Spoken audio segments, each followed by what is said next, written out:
آہیں بھریں گے کہ پتر گل نہیں سندا، بیٹی منہ کو آتی ہے۔ یہ اس لیے کہ نہ ماں نے اسے بیٹی بننا سکھایا، نہ باپ نے اسے بیٹا بننا سکھایا۔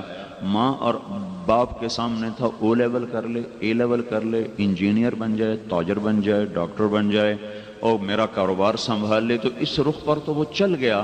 لیکن بیٹا بننا، بیٹی بننا، فرما بردار بننا، اس کے لیے تو ایک اور علم تھا، اور محنت تھی، اور نظام زندگی تھا۔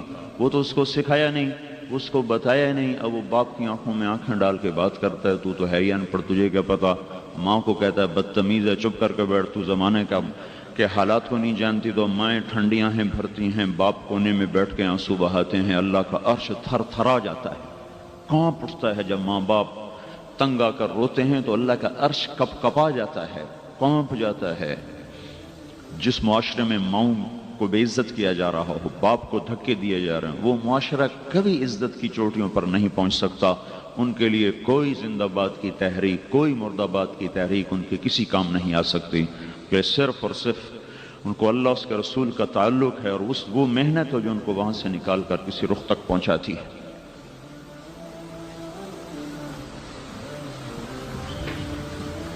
تو یہ ایک نظام چلا، اس پر محنت ہوئی۔ آج یہ حال ہوا کہ ہر طرف انگریزی اسکول، 4 سال کا بچہ ٹائی گلے میں ڈال کے اسکول جا رہا ہے، اور بچی ننگے سر فراق پہن کے آدھی پنڈلیاں ننگی کر کے جا رہی ہے۔ یہ کل کو سر پہ دوپٹہ کیسے رکھے؟ اور یہ بچہ نظریں جھکا، گردن نیچی کر کے کیسے چلے گا؟ جس کے گلے میں ٹائی ہو وہ تو گردن نیچے کر ہی نہیں سکتا، اس کو تو گردن ویسے ہی پھنس جاتی ہے۔ چونکہ میں تو خود اس دور سے گزرا ہوں نا بھائی، ایک جاہلیت کا دور دیکھا ہے، پھر اللہ نے اس سے نکال لیا، بچا لیا۔ ایسی ٹائی ہو، ایسا سوٹ ہو، ایسا بوٹ ہو، ایسا کوٹ ہو، پتہ نہیں کیا کیا جاہلیت کے فرسانے کبھی کبھی بیٹھے بیٹھے یاد آ جاتے ہیں۔ تو میرے آپ کا نبی جب چلتے تھے تو گردن یہاں رکھتے تھے، یہاں آپ کی گردن ہوتی، یہاں نظر ہوتی تھی۔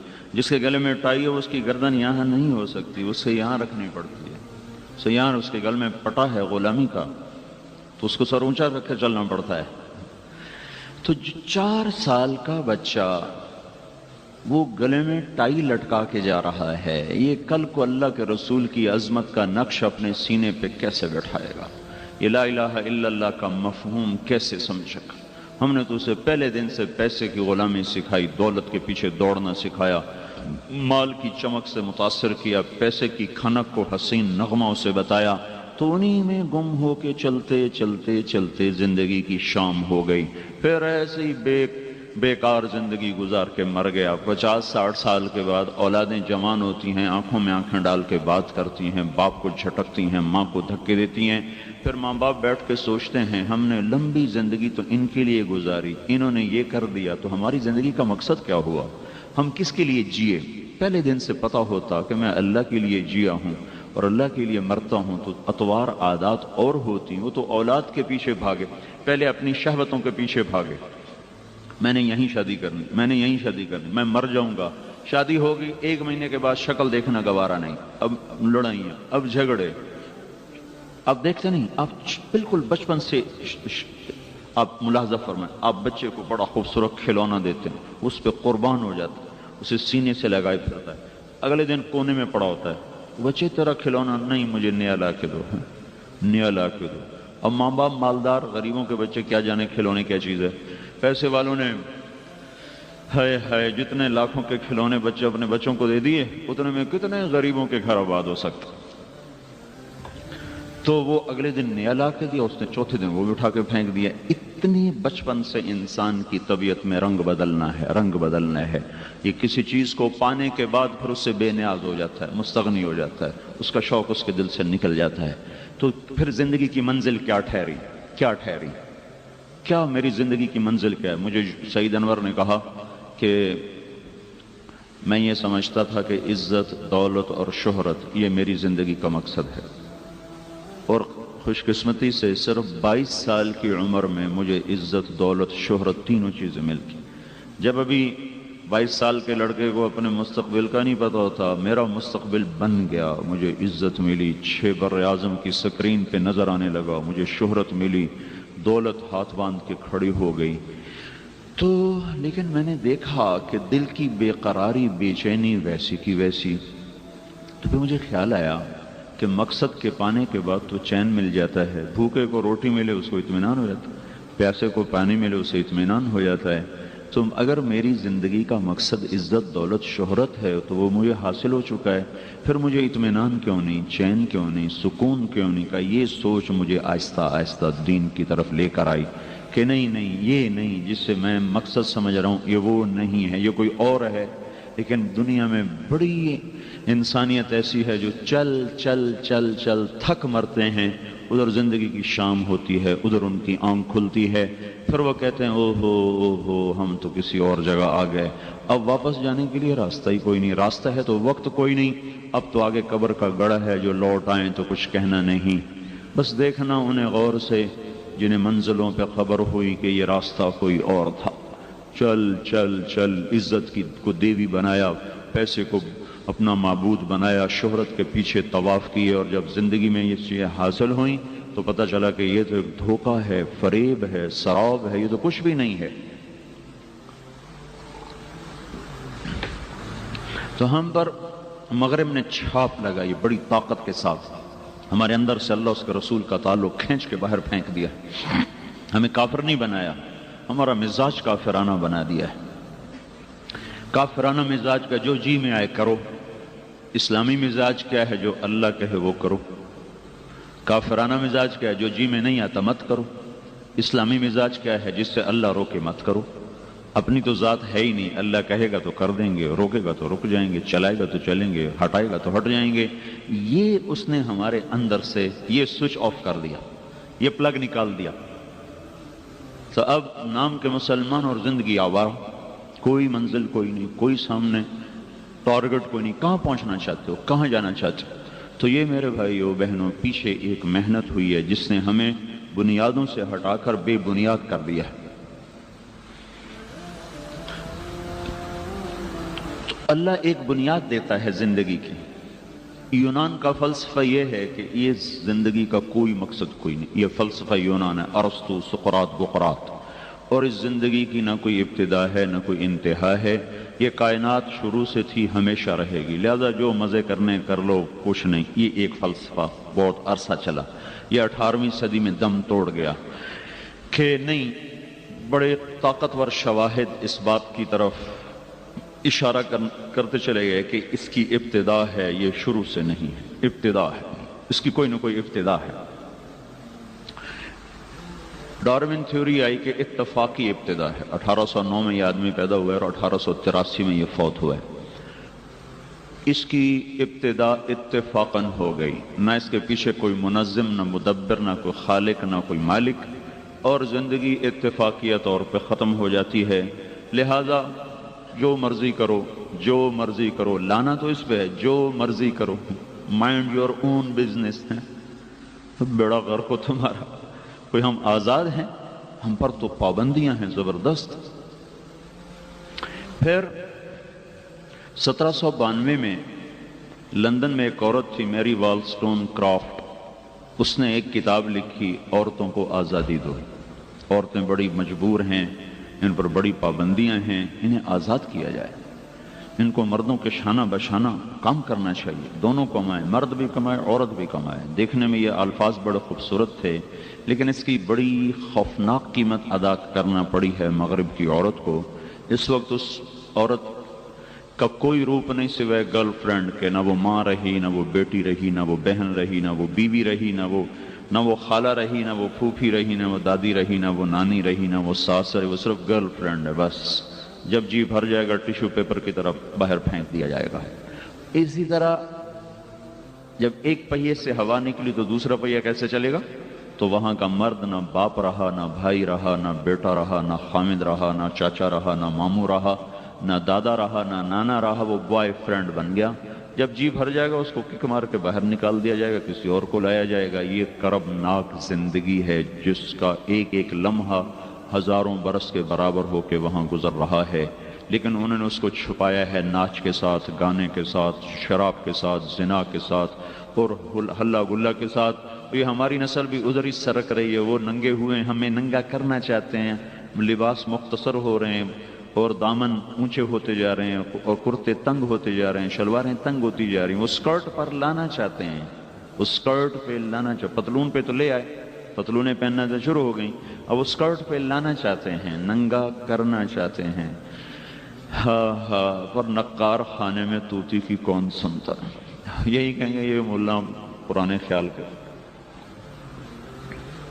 لیکن بھائیو ہم نے جہان دیکھا ہے، جہان دیکھ کے بتا رہا ہوں، مدرسے کی چار دیواری میں نہیں رہا ہوں، صرف ساری دنیا دیکھ کے بتا رہا ہوں، کچھ پڑھ کے بتا رہا ہوں کہ خوفناک شکنجہ ہے جس نے ہماری دنیا کو بھی برباد کر دیا ہے اور کرتا چلا جا رہا ہے، اور آخرت بھی ہمارے ہاتھوں سے جا رہی ہے۔ ہم دونوں بازیاں ہار رہے ہیں، دونوں بازیاں ہار رہے ہیں۔ جو وہاں سے نظریہ آتا ہے چپ کر کے لے لیا جاتا ہے۔ وَلَضَّالِّينَ آمین، جی بالکل آمین۔ میرے نبی نے کہا تھا لا تستضیئوا بنار المشرکین، کبھی کافر کی آگ سے اپنے گھر کو روشن نہ کرنا۔ تو حسن بصری سے پوچھا گیا اس کا کیا مطلب ہے؟ ارشاد فرمایا کبھی کافر کے علم کو اپنا رہبر نہ بنا، تمہارا رہبر قرآن ہے، تمہارا رہبر قرآن ہے، تمہارا رہبر محمد مصطفیٰ صلی اللہ تعالی علیہ وسلم ہے، اس کو سامنے رکھ کر چلو۔ تو ایک یہ نظریہ وجود میں ہے کہ یہ چونکہ زندگی اتفاقاً ہے، لہٰذا بھی عورتیں بھی آزاد، مرد بھی آزاد۔ پھر 1725 میں ایک شخص پیدا ہوا ایڈنبرا میں، اس کا نام ہے ایڈم سمتھ، اس نے ایک اور نظریہ چھوڑ دیا، کمائی میں بھی آزاد بھائی، کوئی کمائی کی پابندی کوئی نہیں، ہر کوئی کمائے جیسے مرضی کمائے۔ 1795 میں یہ آدمی مرا ہے، جیسے مرضی کوئی کمائے۔ لہٰذا کیا ہوا؟ سٹا بھی چل گیا، جوا بھی چل گیا، سود بھی چل گیا، لاٹری بھی چل گئی، انشورنس بھی چل گئی۔ یہ ساری چیزیں چند ہاتھوں میں پیسے کو لے کر آتی ہیں اور لوگوں کے چولہے ٹھنڈے ہو جاتے ہیں، غربت ڈیرے ڈال دیتی ہے۔ جس دیش میں لاٹری ہوگی، سٹا ہوگا، جوا ہوگا، انشورنس ہوگی اور سود پہ کاروبار ہوگا، اس دیش کا انسان بھوکا ہوگا۔ ہمارے ساتھ کیا شعبدہ بازی کی گئی؟ ہمیں یہ کہا گیا آبادی زیادہ ہے اس لیے غربت زیادہ ہے۔ میرے رب کی قسم، 15 سے 30 کروڑ ہو جائیں، 30 سے 60 کروڑ ہو جائیں اسی دیش میں، اور تجارت اور زراعت ہو اسلامی طرز پر، تو ہر آدمی خوشحال ہوگا۔ اور یہ 15 کروڑ کے خدا نخواستہ 3 کروڑ ہو جائیں، 15 کروڑ کے 15 لاکھ ہو جائیں، دیش یہی ہو اور نظام تجارت یہ ہو جو اس وقت ہے، تو بھی لوگ بھوکے سوئیں گے، پیاسے اٹھیں گے اور تار تار کپڑوں سے اٹھیں گے، اور تن پہ کپڑا نہ ہوگا، سر پہ دوپٹہ نہ ہوگا۔ سودی نظام کا لازمی نتیجہ ہے پیسہ چند ہاتھوں میں آ کے سمٹ جاتا ہے اور باقی انسانیت غریب اور غربت کے اندھیروں میں چلی جاتی ہے۔ تو یہ ایک نظریہ اور چلا کہ کمائی میں آزاد ہو گئی، کمائی میں آزاد ہو۔ یہ سب شعبدے بازیاں تھیں بازار کو کنٹرول کرنے کے لیے اور پیسے کو چند ہاتھوں میں پہنچانے کے لیے۔ سودی نظام بنائے گئے، خود بخود چیزیں مہنگی ہوتی چلی گئی۔ سٹا کھیلا گیا، خود بخود چیزیں مہنگی ہوتی چلے گی۔ جوا کھیلا گیا تو تن آسانی پر لا کر اور چوری بازاری کا دروازہ کھول دیا گیا۔ انشورنس کی گئی تو بھی غریبوں کا پیسہ چند مالداروں کے حصے میں آتا ہے، انہیں نہ کسی غریب کے پاس گاڑی، نہ کسی کے پاس کمپنی، نہ کسی کے پاس فیکٹری جو جلی اور پیسہ پھر اسی کو جائے گا۔ یہ سب شعبدے بازیاں تھیں اور ہم چونکہ اندھے غلام تھے لہذا ہم آمین آمین آمین کہتے گئے، آمین، پرکھا نہیں، دیکھا نہیں، سوچا نہیں۔ تو ہمیں یوں کہا گیا کہ آبادی بڑھ گئی ہے اس لیے بھائی آبادی کنٹرول کرو، روٹی پوری نہیں ہو رہی، روٹی ہونی پوری ہو رہی، آبادی زیادہ ہے۔ میرے بھائیو، اللہ کے خزانوں کی حد کوئی نہیں ہے، اللہ کی نعمتوں کی حد کوئی نہیں، اللہ کی دینے کی حد کوئی نہیں ہے۔ ساری دنیا کو دیتا چلا جائے تو اس کے خزانوں میں ایک رتی کے برابر کمی نہیں آتی۔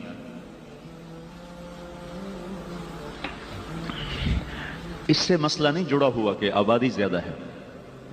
1799 میں ایک شخص انگلینڈ میں پیدا ہوا، مالتھوس، اس نے یہ نظریہ پیش کیا کہ آبادی زیادہ ہو رہی ہے لہذا کنٹرول کرو۔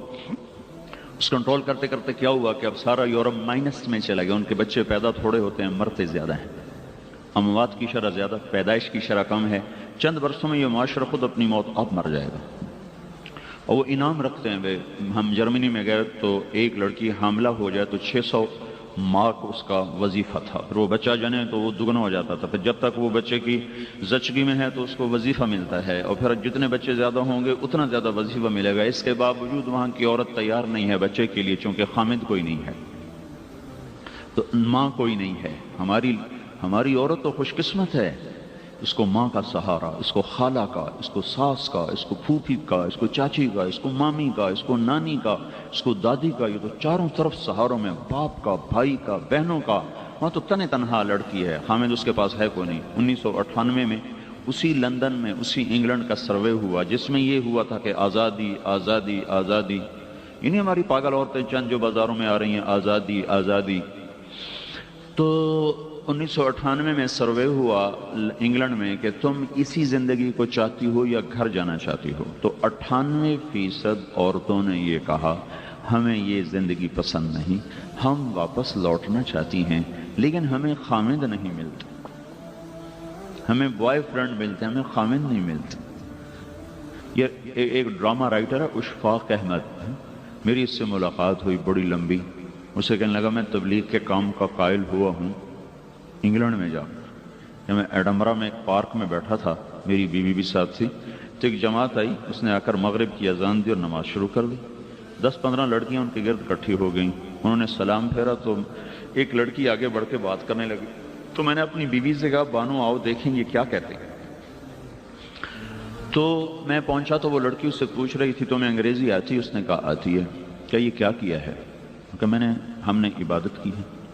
تو اس لڑکی نے کہا آج تو اتوار نہیں ہے. تو انہوں نے اس کو کہا ہم تو دن میں 5 دفعہ عبادت کرتے ہیں. کہا یہ تو بہت زیادہ ہے، اتنی زیادہ. تو اس نے اس کو پھر سمجھایا، بات ہوتی رہی. وہ میں بیچ میں کٹ کر رہا ہوں. اس نے کہا اچھا ٹھیک ہے بہت مہربانی. تو اس نے ہاتھ بڑھایا اس سے مسافے کے لیے. تو اس نوجوان نے کہا میں معذرت خواہ ہوں، یہ میں ہاتھ آپ کو نہیں دے سکتا. اس لڑکی نے کہا کیوں؟ کہا یہ ہاتھ میری بیوی کی امانت ہے، اس کے سوا کسی کو نہیں چھو سکتا. تو وہ لڑکی کھڑی تھی زمین پہ گر گئی اور اس نے پھوٹ پھوٹ کے رونا شروع کر دیا. وہ کہنے لگی کتنی خوش قسمت ہے وہ عورت جس کا تو خامند ہے، کاش یورپ کے مرد بھی ایسے ہوتے. اور یہ کہا کہ وہ آنسو پونچھتی ہوئی وہاں سے اٹھ کے چلی گئی. تو کہنے لگا میں نے اپنی بیوی سے کہا بانو آج وہ تبلیغ ہوئی ہے کہ لاکھوں کتابیں چھپ جاتی تو وہ کام نہ بنتا جو یہ نوجوان ایک عمل سے کر کے بتا گیا.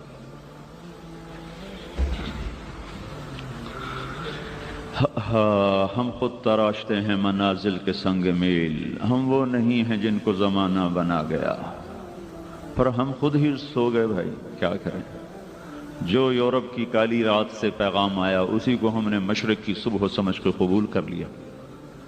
مغرب میں تو سورج بھی جا کر ڈوب جاتا ہے اور اعلان کرتا ہے مغرب میں نہ آنا، یہاں اندھیروں کے سوا کچھ نہیں ملتا. روشنیاں چاہتے ہو تو مشرق کی طرف لوٹو جہاں سے سورج نکلتا ہے. روشنیوں نے کبھی مغرب کو جگہ نہیں دی، روشنیوں نے ہمیشہ مشرق کے دامن میں پناہ لی ہے. اندھیرے ہیں مغرب کا مقدر، جو نسل ادھر جائے گی ہلاک و برباد ہو کے رہ جائے گی. تو یہ ایک میں نے آپ کو تھوڑا سا خاکہ بتایا ہے کہ ہم کس طرح ٹریک سے کیسے اتارے گئے، پٹڑی سے کیسے اتر گئے.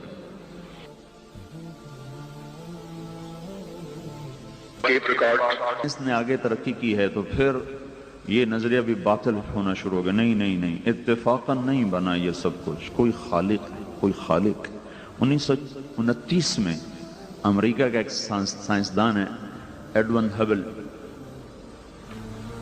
اس نے سب سے پہلے یہ دریافت کیا کہ کائنات ایک منظم طریقے سے پھیل رہی ہے، حرکت میں پھیل رہی ہے. یہ پھیلنا بڑے منظم طریقے سے ہے. تو 1948 میں پھر تحقیقات مزید ہوئی تو پتہ چلا کہ یہ کائنات ایک وقت میں سمٹی ہوئی تھی اور ایک دھماکہ ہوا، اس سے یہ پھیلنا شروع ہوئی. اب یہ پھیلنا جو دہریے تھے وہ کہنے لگے یہ اتفاقاً ہو گیا. اس پر آسٹریلیا کے ایک سائنسدان نے اپنی تحقیقات کو پیش کیا، پال ڈیوس.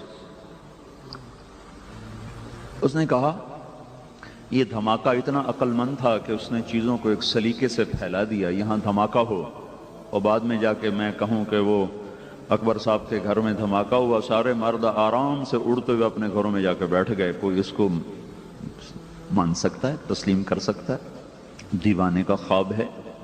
دیوانے اینٹوں میں دھماکہ ہوا، ساری اینٹیں اڑ کے اوپر نیچے سٹ ہو کر مکان کی شکل میں تبدیل ہو گئیں. کوئی اس کو تسلیم کرنے کے لیے تیار ہے؟ کیونکہ پاگلوں والی بات ہے. تو اس نے اس تحقیق کو پیش کیا کہ جس وقت یہ دھماکہ ہوا تھا تو اس سے 2 طاقتیں پیدا ہوئیں، ایک کشش کی، ایک سرعت کی، رفتار کی. رفتار اگر تیز ہو جاتی تو کائنات گم ہو جاتی، کشش اگر بڑھ جاتی تو کائنات سمٹ کے فنا ہو جاتی۔ یہ بڑھنے اور گھٹنے میں کا جو اندازہ ہے، کتنی دیر 1 سیکنڈ کے 10 لاکھ کھرب حصے کرو، 1 سیکنڈ کے 10 لاکھ کھرب حصے کرو، تو پھر اگر 1 سیکنڈ کے 10 لاکھ کھرب حصے کے برابر رفتار اگر تیز ہو جاتی تو کائنات گم ہو جاتی، کشش اگر بڑھ جاتی تو کائنات سمٹ کے پھر دوبارہ فنا ہو جاتی۔ تو وہ کہتا ہے کون پاگل اب یہ تسلیم کرے کہ یہ اتفاقاً ہو گیا، یہ کیسے ہو گیا؟ کوئی تو ہے اس کے پیچھے، کوئی تو ہے اس کے پیچھے، کوئی دماغ ہے، کوئی طاقت ہے، کوئی مدبر ہے، کوئی منظم ہے، کوئی منتظر ہے، کوئی منتظم ہے، کوئی ہے۔ کون ہے یہاں کر وہ چپ بیٹھے ہیں؟ کون ہے؟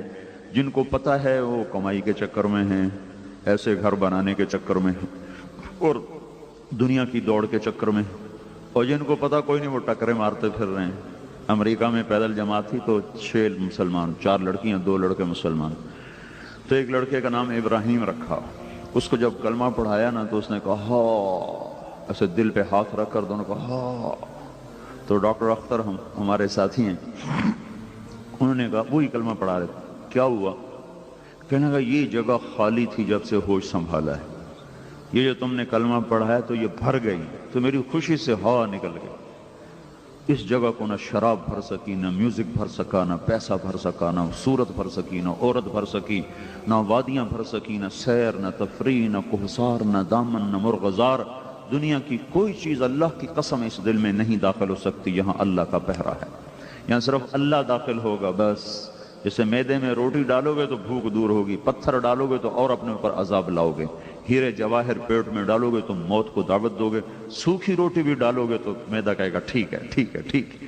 اس دل کو میرے رب کی قسم نہ سونے کا پتہ، نہ چاندی کا پتہ، نہ اسے صورت کا پتہ، نہ مورت کا پتہ، نہ گھروں کا پتہ، نہ گاڑیوں کا پتہ، نہ بلڈنگز کا پتہ، نہ فیشن کا پتہ۔ اس دل کو صرف اللہ کا پتہ ہے۔ جب تک اسے اللہ نہیں دو گے یہ تڑپتا رہے گا، یہ ماہی بیاب کی طرح، مرغ بسمل کی طرح یہ بے قرار ہوگا۔ تم جتنا دنیا میں زیادہ بھاگو گے یہ اتنا زیادہ فریادیں کرے گا۔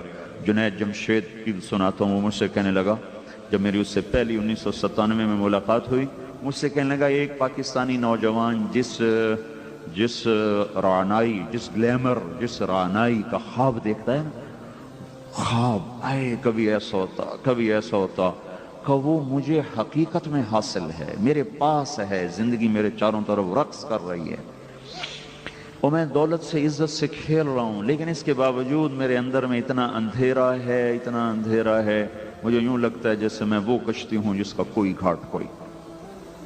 یہ کیوں ہے؟ یہ اس نے مجھ سے کہا یہ کیوں ہے؟ یہ تو نہیں ہونا چاہیے، یہ کیوں ہے؟ تو میں نے اس کو یہی کہا یہاں صرف اللہ آ سکتا ہے، یہاں اللہ کو لاؤ گے تو زندگی آباد ہوگی، اگر اللہ کو نہیں بساؤ گے تو کچھ بھی نہ پا سکو گے۔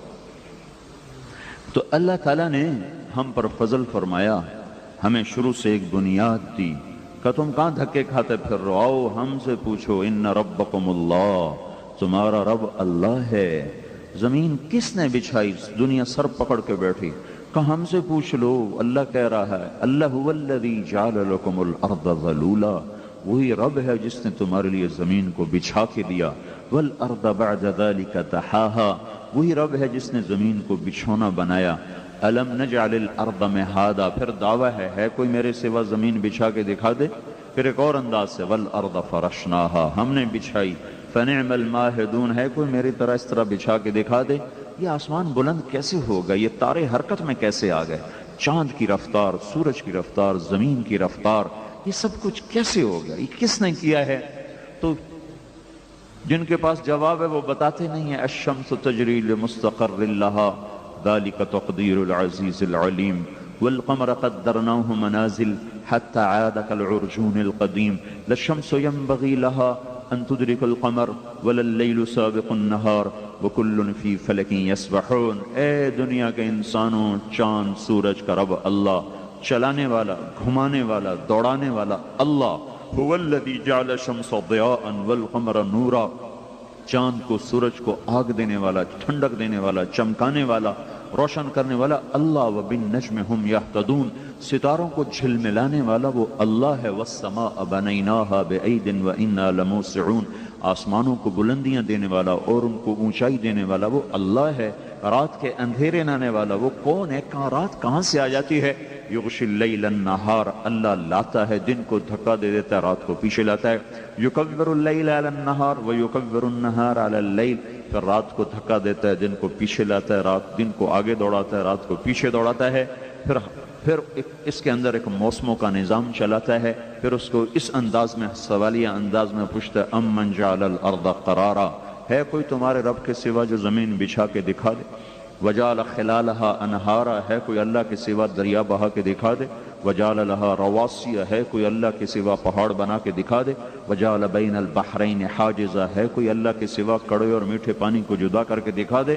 امن خلق السماوات والارض، ہے کوئی اللہ کے سوا زمین آسمان بنا کے دکھا دے؟ وانزل لکم من السماء ماء، ہے کوئی اللہ کے سوا آسمان سے پانی برسا کے دکھا دے؟ فانبتنا به حدائق ذات بہجہ، ہے کوئی اللہ کے سوا جو پھل پھول اور غلے پیدا کر کے دکھا دے؟ ایک سیکنڈ میں 1,60,00,000 ٹن پانی بخارات بن کر ہوا میں اڑ جاتا ہے، ایک سال میں 513 کھرب ٹن پانی بخارات بن کر فضاؤں میں اڑتا ہے، اسے کہیں بارش بنا کے برساتا ہے، کہیں برف بنا کے گراتا ہے، کہیں اولے بنا کے گراتا ہے، پانی کو اٹھاتا ہے، فضا میں بکھیرتا ہے، چھت بناتا ہے، اس کو دنیا کو نمی عطا فرماتا ہے، سمندروں کو میٹھا ہی کر دے، ختم نہ کرے، میٹھا ہی کر دے تو زندگی برباد ہو کے رہ جائے گی، زندگی فنا کے گھاٹ اتر جائے گی۔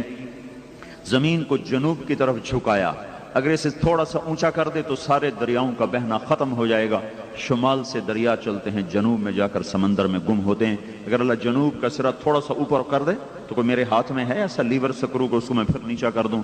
اللہ تھوڑا سا جنوبی سرا اوپر اٹھا دے تو دریا تھم جائیں، ہمارا راوی ستلج بیاس تو پہلے ہی سو گیا، پھر سندھ بھی سو جائے، پھر جہلم بھی سو جائے، اور پھر دجلہ بھی سو جائے، اور فرات بھی سو جائے، اور جہون بھی سو جائے، اور سیہون بھی سو جائے، پھر دریائے نیل بھی سو جائے، اور دنیا پھر اپنی موت آپ مر جائے۔ تھوڑا سا جھکا کر زمین کو تمہارے لیے زندگی کا سامان پیدا کر دیا۔ افلا ينظرون الى الابل كيف خلقت، ارے عقل کے اندھوں، اونٹی دیکھ لیا کرو، کس نے بنایا، کیسے بنایا، کشن کیسے لگائے؟ ساری دنیا کے انسانوں کو، مخلوقات کو آنکھ پہ ایک پردہ دیا ہے، ایک پردہ ہے، بند کی آنکھیں بند ہو گئیں۔ یہ کون ہے، یہ کیا کون ہے جو اونٹ کو 2 پردے دیتا ہے؟ اونٹ کی آنکھ کے 2 پردے، ارے اس کو 2 کیوں دیے ہیں؟ کہ یہ صحرا میں چلتا ہے، صحرا میں طوفان آتے ہیں، طوفان میں ریت اڑتی ہے، اب یہ آنکھیں بند کرے تو اندھا ہو جائے، کھولے تو بھی اندھا ہو جائے، بند کرے تو نظر نہ آئے، کھولے تو ریت پڑ کے برباد ہو جائے، تو اللہ اس کو 2 پردے دیتا ہے، ایک پردے سے اپنی آنکھوں کے اوپر لگا لیتا ہے، وہ پردہ ٹرانسپیرنٹ ہوتا ہے، وہ دیکھتا بھی ہے اور آنکھیں بھی بند ہیں، وہ دیکھتا بھی ہے، آنکھیں بھی بند ہیں۔ تو یہ کون ہے؟ افلا ينظرون الى الابل كيف خلقت، ارے فیصلہ باد والو با تو پیسہ روکڑ ملاؤ، وہ کبھی کوئی اللہ نال بھی مل کے دیکھ لیا کرو، روکڑ ہی ملائی جاندے، کبھی اللہ سے بھی مل کے دیکھ لیا کرو، کبھی آخرت اور جنت کے سودے بھی کر لیا کرو۔ افلا ينظرون الى الابل كيف خلقت، دیکھتے نہیں ہو اس اونٹ کو کس نے بنایا، کیسے بنا؟ وَإِلَى السَّمَاءِ كَيْفَ رُفِعَتْ، بلند و بالا آسمان کیسے تمہارے اوپر اس کی چھت کو تان دیا گیا۔ وہ پہلے چھتوں پہ سوتے تھے، تاروں بھری رات دیکھتے تھے، بے ساختہ پکار اٹھتے تھے ربنا ما خلقت هذا باطلا۔ ابھی بھی ہم گلگت میں گئے تو فطرت کا آسمان، فطرت کی رات میں ایئر کنڈیشن نہ، وہاں یہ کمرے، کھلی فضا، کھلی ہوا، آسمان پہ نظر پڑتی، بے ساختہ منہ سے نکلتا لا الہ الا اللہ۔